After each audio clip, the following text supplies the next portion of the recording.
one. It is conditional use. It is 180-foot setbacks. It is 200 acres, Department of Energy standards, and I believe I said conditional use. Conditional use. Is that appropriate for Yes, what? sir. And by making that 180, clarifying that as a setback, you could leave the buffer of 60 feet or you could expand it too. I think Mr. Melvin just clarified that he intended the 180 feet to be a setback from a property line to a shooting station. Okay, thank you. And then the 20. So we'll be continuing with the 60-foot buffer. Will you be able to repeat that back? So if I can, Commissioners, at this time, I'd like the clerk to read the motion as presented by Mr. Melvin. Commissioner Melvin moved and Commissioner Marshall Faircloth seconded to approve A1 zoning with a 200-acre minimum, 180-foot minimum setback, conditional zoning, and the Department of Engineering safety seal. Department of Energy, certified by the Department of Energy. And that is also incorporating the other sections of the suggested text amendment, Mr. Melvin. Okay, that being said, we've had discussion. We'll give a final run on discussion to Commissioners.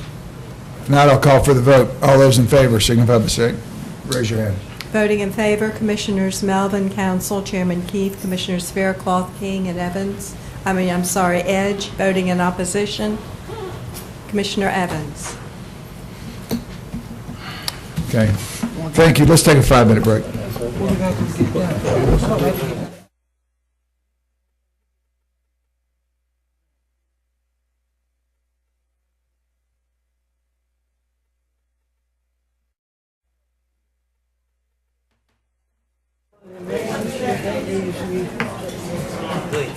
All right, let's see what's going on.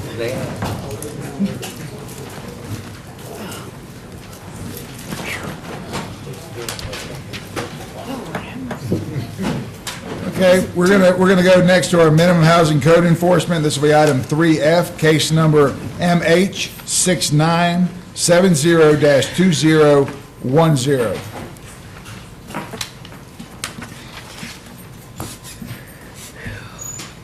Yes, sir. This property owned by Clinton Graham, property location 510 Pine Tree Lane, Spring Lake, North Carolina. Parcel identification number is 0511093540. There were demolitions on this property that have been done. It's just the cleanup that's left, and the work has ceased at this time. And there's a substantial amount of debris Okay. left on the property. Thank you. Oh, my goodness. Thank you. Madam Clerk, do we have any speakers? We do. We have one speaker who has signed up in favor, Mr. Leon Corley. Okay, so I open up That's okay. the public hearing. And Mr. Orley, are you here? Yes. He's in favor of it, right? Okay. If I may say, the next case is also related to this same property owner. We just had to do two separate cases due to two Okay. separate lots. Okay. Mr. Chair, we need to do a note too. Oh, yeah. Mr. Lewis, do you swear or affirm that the testimony you are about to give or have given is the truth, the whole truth, and nothing but the truth? Yes, I do. Thank you. Okay. Thank you. Well, we've opened the public hearing. And the first speaker. Mr. Corley?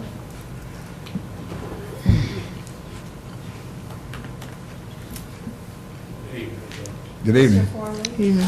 Could I ask you please to put your left hand on the Bible and raise your right hand? Do you swear or affirm that the testimony you are about to give is the whole truth and nothing but the truth? Yes, I do. Thank you, sir.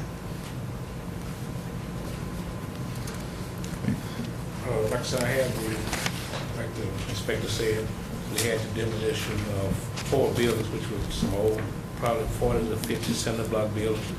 And with the amount of demolition, that's 11 acres in that tract. And what's been happening for about 15 years, people have been dumping and dumping.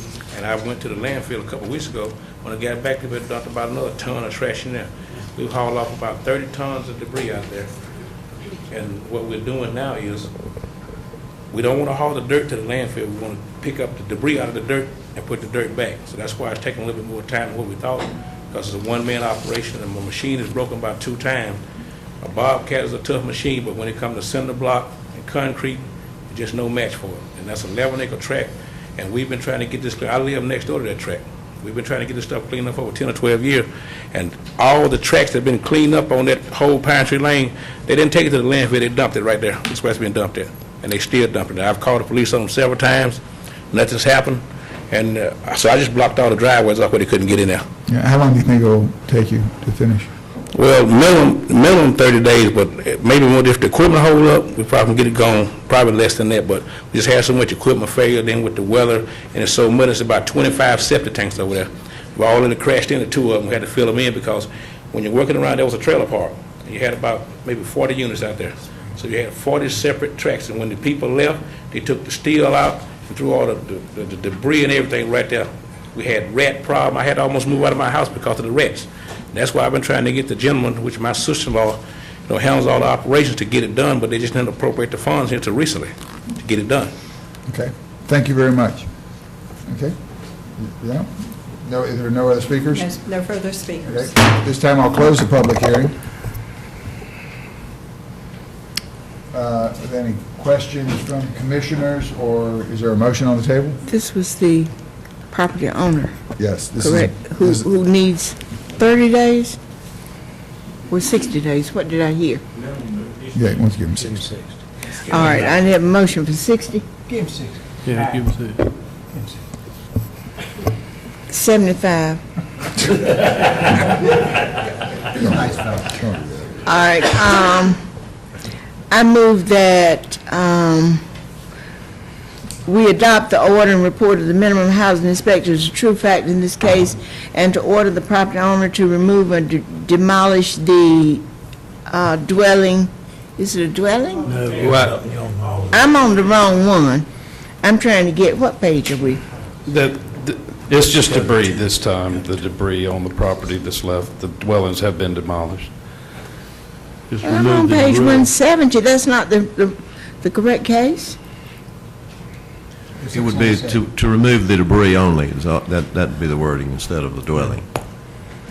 I move that we give him 75 days to remove the debris on that property. Mr. Moorfield, does that adequately suffice as a motion? Yes, sir. Okay, all those in favor? Unanimous? Okay, I forget you yet. sorry. The next case number is MH 6971-2010. Yes, and again, this is the adjacent property owned by Clinton Graham as well.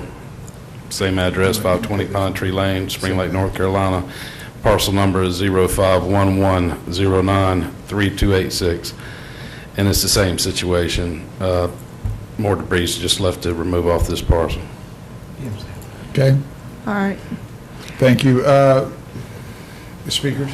We have the same gentleman, Mr. Leon Corley Sr. Okay, at this time I'll open the public hearing. I'm going to close the public hearing. Would you like to speak again, sir? It's the same situation, it's the same process. Okay, Same amount of time. we got you. Okay. All right, I move that we give Mr. Graham 75 days to clear this, to complete the clearing of this property. Okay, motion been made and seconded. All those in favor? Unanimous? Next item is number MH 7019-2013. And this property is located in Overhill subdivision, property owner's Secretary of Veteran Affairs, so 2701 Brinkley Drive, Spring Lake, North Carolina. Parcel ID is 0512493837. This parcel is presently, it's abandoned, completely overgrown, presently unsecured. This, Oh, trash rotting away. The septic system has failed. It's caving in at this point. There's been no permits applied for any kind of reval on the evaluation on the septic system. And, I mean, there's no sewer out there at all. There's no city sewer. This is owned by the Veterans Affairs? Yes, sir. Is- It was owned by a previous owner at one time, and they've just, not too long ago, since I've opened this up, we're the new owners of it. Okay, is there any other information? Okay, is there any speakers, Madam Clerk? We have no speakers. This time I'll open the public hearing, and I will close the public hearing. One question, please. Yes, Can we require the Secretary of Veteran Affairs to clear a lot? personally? We can? Well, It's unsafe. yeah, right now, the house cannot be habitable because it has a failed septic, and it's, it'd have to be Alright. completely approved again for any kind of septic. And from what we were hearing, it was on a pump and haul status for a while. I got a motion. And once it's vacated for so long, Yeah. it's, the health department's going to have to completely go back out there and reevaluate this thing. Because right now, Who's going to pay for the demolition? who's going to pay for it? If y'all let us do it, we're going to put it out to bid. No, I mean, County. is the Secretary of Veterans Affairs, are we going to send them a bill? There'll be a lien on the property. Yeah. A lien will be placed on the property for the cost of the cleanup. The county will pay for it. Yes, sir. Yes, sir. Okay. Madam Vice Chair? I have a motion. I move that we adopt the order and report of the minimum housing inspector as the true facts in this case and order the property owner to remove or demolish the dwelling within 30 days. I move that further that we order the inspector to remove or demolish the dwelling, and if the owner fails to do so, and impose a lien on the real property for the cost of such action, and that we direct the clerk to incorporate the foregoing findings and orders in an ordinance certified by the chairman and record the same in the Register of Deeds. All right, motion's been made and seconded. Discussion? All those in favor? Unanimous. Thank you. Next item number is case number MH6950-2012. This property is owned by Herbert M. Garrett. Property location is 3229 Periwinkle Drive, Fayetteville, North Carolina. Parcel identification number is 0415123561. Property right now is presently unsecured, completely overgrown, Oh, goodness. deteriorating exterior, soffit, fascias. Is- Foundations compromised due to growth. It's evident on the inside walls and ceiling, cracking. All right, Madam And Clerk. this was originated complaint through the residents around there and also the sheriff's department as well. Oh, my God. Madam Clerk, are there any speakers? We have no speakers. Open the public hearing, and I will close the public hearing. Is there a motion? Go ahead. I move that we adopt the order and report of the minimum housing inspector as to true facts in this case and order the property owner to remove or demolish the dwelling within 30 days. And that we order the inspector to remove or demolish the dwelling if the owner fails to do so and impose a lien on the real property for the cost of such action. And that we direct the clerk to incorporate the foregoing findings and orders in an ordinance certified by the chairman and record the same in the Register of Deeds. All right, motion's been made and seconded. There'll be no discussion. Vote. All those in favor? Unanimous. Thank you, Madam Vice Chair. Thank y'all. Thank you, and thanks for staying. Next item is item 3J, public hearing on the Edward Byrne Memorial Justice Assistance Grant. Mr. Chairman, I think Howard Lloyd from the Sheriff's Department is here, but I'll just give you a quick briefing on this in the essence of time, and then he can answer any questions you have. This is a hearing about the potential for the Sheriff's Office in conjunction with the Fayetteville Police Department to apply for an Edward Byrne Memorial Assistance Grant in the amount of $48,503 for the County Sheriff's Office and $102,873 for the City of Fayetteville Police Department. this public hearing would be required in order to file the application, and Mr. Lloyd can answer any further questions. Mr. Lloyd? Are there any questions from the board or from the public? How many years have we been receiving this award? At least 13 or 14 years. 13 or 14 years. As long as I've been on. Okay. Do we have any questions from commissioners? No. Open it. Okay, at this time, are there any speakers, ma'am? We have no This time, I will speakers. open the public hearing, and I will close the public hearing. And what I would like to entertain a motion. I move that we authorize the county manager to sign the application. Second. All right, motion been made and seconded. Being no discussion. All those in favor? Unanimous? Thank you, Mr. Lloyd. Thank you. I appreciate you staying with us tonight. Item number 4 is consideration of amendments to the animal control ordinance. This is the second reading. I see Dr. Lobby here. Is this Mr. Moorfield or Dr. Lobby? It's just the same thing that was presented at the last meeting, the same amendments. It's just a technical requirement that you vote Okay. again.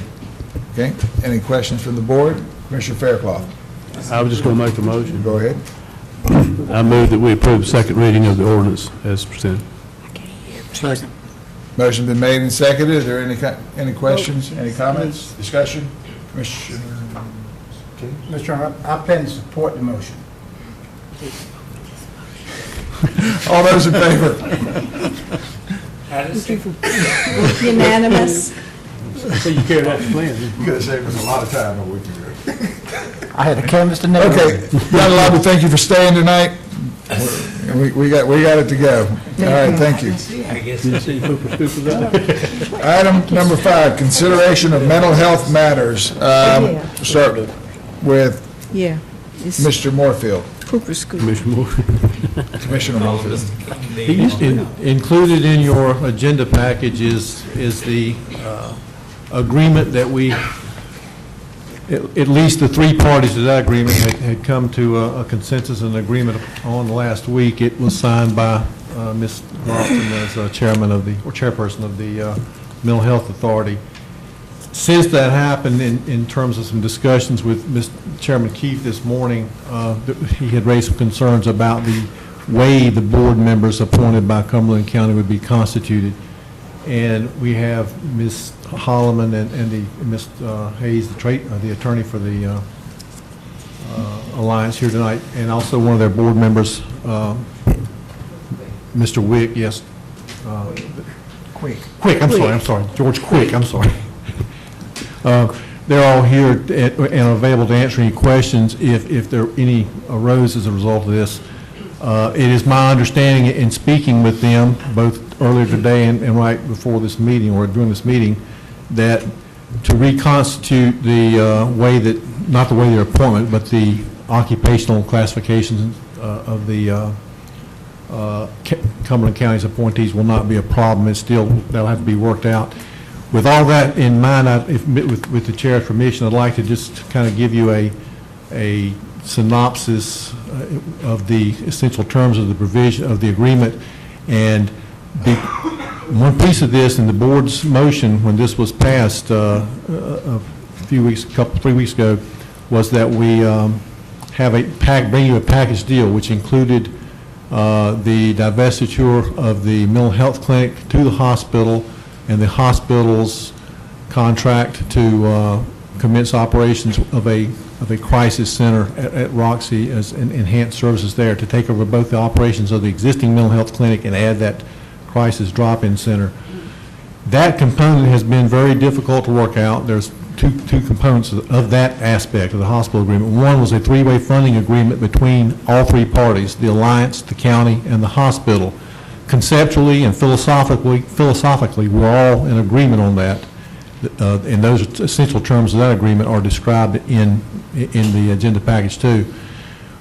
The hospital is, and I understand why, and I think the Alliance understands why, is reluctant to have signed off on that agreement until they actually had the services agreement, which is a separate contract between the Alliance and the hospital. I think it's basically based on the state template, but it's, I mean, we were speaking as late as about 4 o'clock this afternoon, and conference calls, all three parties trying to iron the provisions of that out.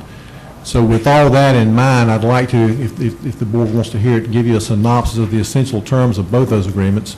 And unless the manager has different information, it's my understanding that at this point, we're asking the board to consider pretty much the same sort of action that the Mental Health Authority took, is to go ahead and, if you are satisfied with this, to approve it, to approve us moving forward, but contingent upon the actual execution of the services contract between the hospital and the Alliance. And if you would like to go forward on those parameters, I can give you the essential terms, unless you all are comfortable with having read this stuff. It's Commissioner Fairclough.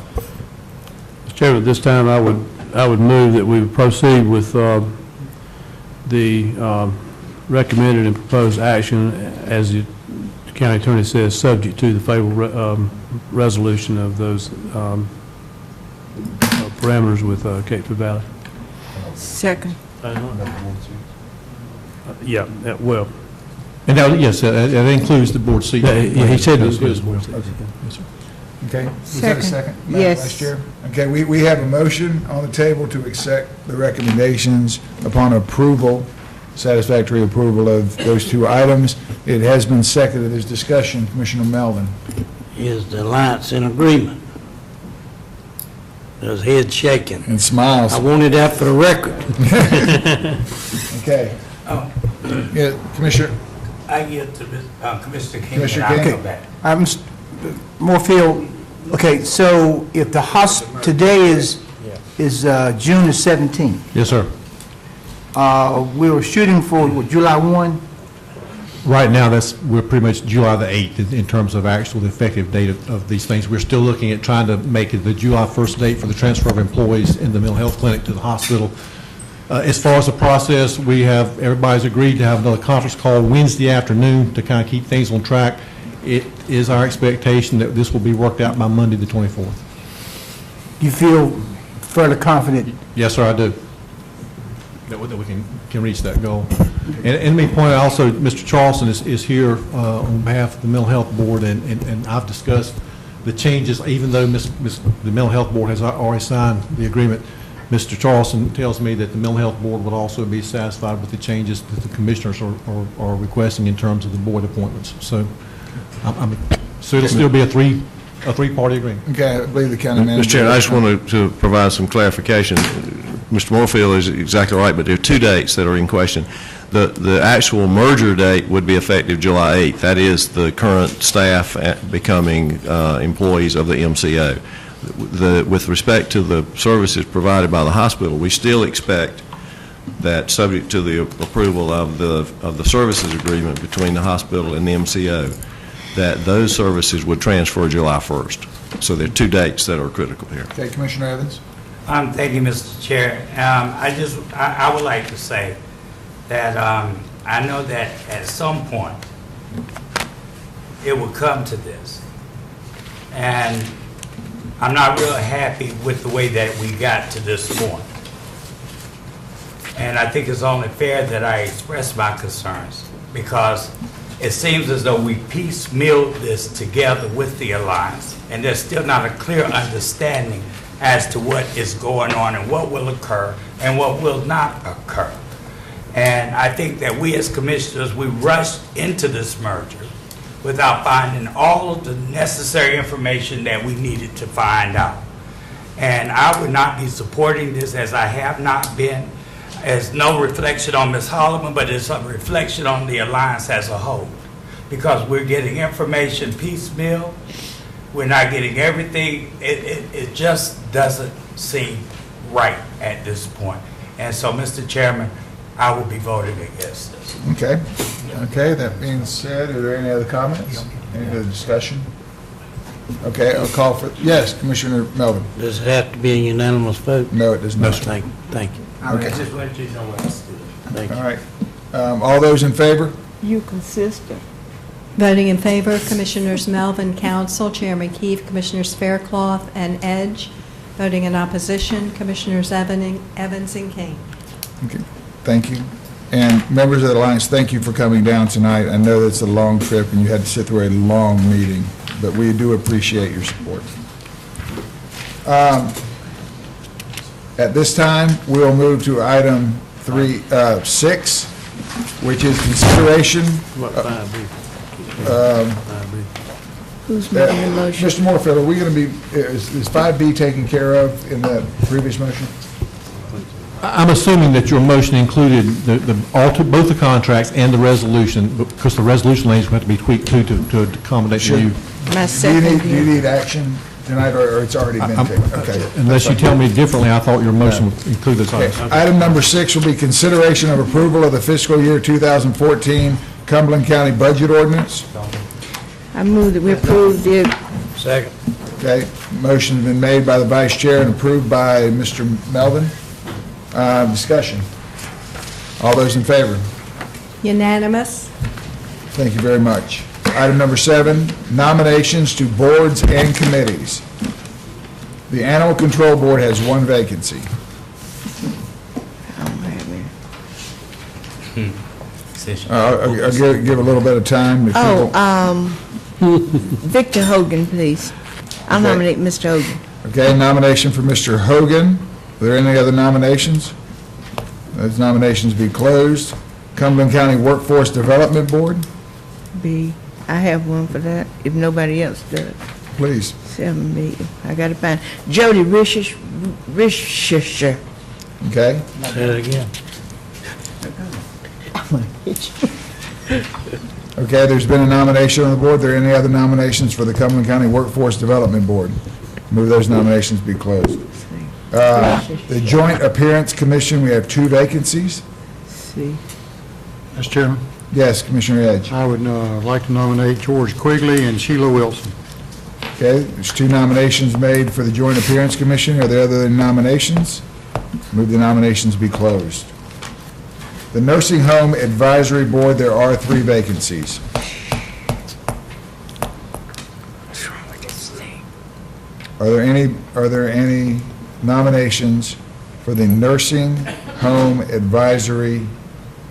I can't Board. move that. Yes, I'll make- Commissioner Fairclough. Okay, I'll make 3 or I'll make 1. What do y'all want? You make whatever you feel. Okay, this time I'll place in nomination the names of Kenneth Joseph Bean, Michael Blake, and Dr. Rebecca M. Campbell. Okay.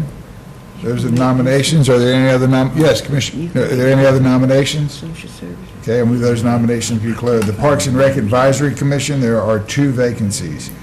Commissioner Evans. I would like to nominate Mr. William McNeil. Okay. I'd like to nominate Mr. Glenn Drawhorn. Okay. And at this time, I will nominate Miss Ashley Hankins, Which committee is this? the Parks and Recreation. I'd like to nominate Mr. Hopper. You have a first name on that, Mr. King, Commissioner King? It just came in my mind. No, he was in a class that we recognized tonight. He goes to my church. Okay. I get a first. Oh, does he want to do this? Yeah. Well, so we got 3 people they graduated tonight that's interested in the Parks He and was on that Recreation tall Advisory. guy with the sports shirt on. Okay. There are 4 nominations at this time for the Parks and Rec Advisory Committee. Are there any other nominations? Okay, we'll move those nominations are closed. Ed, Social Services Ed. Board? Yes, Commissioner Melvin. Susan Reeder. Okay, nomination is Miss Susan Reeder. Any other nominations? Move those nominations be closed. Appointments to the ABC, to the boards and commissions, Madam Vice Chair. To the ABC Board, I move that we appoint Bob Lewis and Alice Stevenson. To the Air Quality Stakeholders Committee, Pat Edwards. To favor FTCC Board of Trustees, Cheryl Lewis. To the Human Relations Commission, Sandra Mitchell and Mitchell Guy. To the Joint Senior Citizens Advisory Commission, Dwight Palmer, Daisy Maxwell, and Naomi Ruffin. To the Jury Commission, Ashley Pastorius. To the Mid-Carolina Aging Committee Francis Collier, Nursing Home Advisory Board Barbara Spigner, Spigner, Mitchell Guy, Dr. John Briggs, Cassandra White-Hare, and to Parks and Recreation, Henry Bowden, Elvin McNeil, and Marcia Fogel. Second. At this time, We have to Let's vote on it. I'm sorry. The motion's been made. Is there a second to that motion? I'll say that. I'm sorry. Forgive me, it's been a long fine. meeting. Thank you for your patience. trying to help. All those in favor? Unanimous? move we go into closed session for the economic development matter pursuant to NCGS 143-318. Second. All right, motion's been made. All those in favor? Unanimous? Thank you.